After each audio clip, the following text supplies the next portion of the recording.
La rencontre de cet après-midi se situait dans le cadre des rendez-vous du CCME, donc une série de rencontres autour des thématiques qui sont les thématiques des groupes de travail du Conseil. Bien évidemment, aujourd'hui, la question était autour des questions de culture et d'identité. C'est le groupe que je préside. Et il a été question un petit peu, en même temps, de la vision du Conseil par rapport à la question de la culture, des cultures, si j'ose dire, et de la question précisément des identités des Marocains de l'étranger. De la même manière, il a été question, disons, du bilan, un peu un bilan d'étape, si j'ose dire, du groupe de travail par rapport à ses réalisations, par rapport à ses recommandations, par rapport aussi un peu aux difficultés que l'on a rencontrées et par rapport aussi aux perspectives d'avenir en ce qui concerne ces questions culturelles et identitaires des Marocains de l'étranger. Vous savez, le groupe de travail culture et identité est un groupe, j'allais dire, très important dans la problématique que traite le Conseil.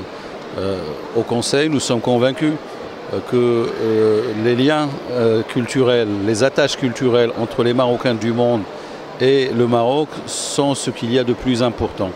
Et c'est à ce titre que, déjà dans le cadre de l'avis du Conseil consultatif des droits de l'homme, qui va donner naissance au Conseil de la communauté marocaine à l'étranger, il a été question, enfin l'avis a insisté précisément sur ces liens et sur ces attaches culturelles. Au niveau du Conseil, c'est ce qu'on a essayé un petit peu de consolider, parce qu'il y va précisément du lien entre le Maroc et ses communautés, parce qu'il y va aussi de l'avenir de ces liens. On sait qu'aujourd'hui, presque plus de la moitié des communautés marocaines de l'étranger sont des générations qui sont nées, ont grandi et ont été socialisées dans les pays d'immigration et non pas au Maroc. La question qui se pose à horizon de 10, 15, 20, 25 ans, c'est quels liens ces générations vont continuer à avoir avec le Maroc. Et de là, comment le Maroc peut-il donner, j'allais dire, des preuves de cet attachement à ses ressortissants à l'étranger. Et là, comme j'ai l'habitude de dire, en la matière, il n'y a pas d'amour, il n'y a que des preuves d'amour. Donc le Maroc doit être capable de donner des preuves précisément de cet amour vis-à-vis de ses communautés à l'étranger, pour que ces communautés puissent continuer à garder ce lien ô combien important pour le Maroc. المشاركة ديالي في هذه الورشة الأخيرة جات في إطار ديال الأوراش اللي كينظمها المجلس الجالية المغربية بالخارج حول الأنشطة اللي قام بها إلى حدود الساعة، باعتباري مقرر ديال فرقة عمل المكلفة بالثقافات والهوية داخل المجلس. قدمت عرض حول الحصيلة ديال العمل ديالنا في هاد 4 سنين اللي فايته، وشنو درنا، وشنو فين وصلنا، وكيفاش كنفكروا، وشنو هو النتيجه ولا الحصيله الاجماليه ديال العمل ديالنا. في هذا الاطار قدمت عمل الفرقه الحاضرين في القاعه في اطار الانشطه ديال المجلس اللي تكلفنا بها، يعني في هذا المجال ديال الثقافات والتعليم ديال اللغات الى اخره. نشرنا مجموعه ديال الكتب اللي كانت يعني نتيجه ديال ندوات علميه حول مواضيع. مثلا الكتاب اللي قدمته الان الداخل هو كان كتاب اللي كيتمحور حول اللغات، تدريس اللغات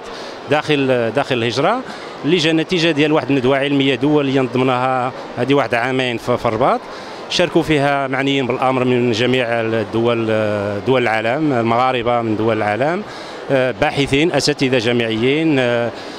مسؤولين ديال الجمعيات المدنيه والمساجد، وكذلك يعني مسؤولين من بعض الحكومات الدول الاوروبيه، الى جانب يعني المؤسسات العموميه المغربيه والحكومه المغربيه، اللي مع هاد الشركاء كل شيء استطعنا نطرحوا الموضوع ديال كيفيه ولا اي تصور واي تجربه واي استراتيجيه لاقحام هذا الملف ديال تدريس اللغات في الخارج، لانه كنعرفوا بلي ان الان يعني مجموعه من الدول الاوروبيه كاين تدريس ديال اللغه العربيه، كاين تدريس باللغه العربيه في بلجيكا، في فرنسا، اللي الدول المغربيه عندها فيها دور كذلك، يعني كتشرف على هذا التعليم، يعني في اطار عمل مشترك مع مع الحكومات، مع الحكومه البلجيكيه ديال الفرنكوفونيه ماشي ومع الحكومه الفرنسيه، كتساعد وكتدعم كذلك بعض المجهود اللي كيدار يعني من طرف الجمعيات المدنيه وبعض الهيئات المستقله الى اخره. يعني هذا العمل كاين، ولكن حنا كنفكروا شويه للمستقبل اكثر من هذا، يعني كيفاش نطوروا هذا التجربه، اشنو هي الايجابيه ديالها والسلبيه ديال التجربه الان، كيفاش نطوروها للمستقبل، وشنو هي استراتيجيه من هنا واحد 10 سنين 15 سنه ولا 20 سنه، يعني الا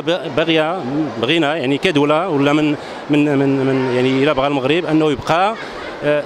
يشرف ولا يساهم في هذه المساله ديال تعليم اللغات، وشنو هي الامكانيات كذلك، لانه حنا عارفين بلي انه ملف ماشي سهل، الملف كيسوى الفلوس، الملف كيسوى كفاءات، كيسوى يعني مجهود، يعني والمردوديه شي خطرات يعني ماشي مردوديه يعني لا بئس بها. يعني امام هذه الاشكاليه طرحنا هذا النقاش وجمعنا المنتوج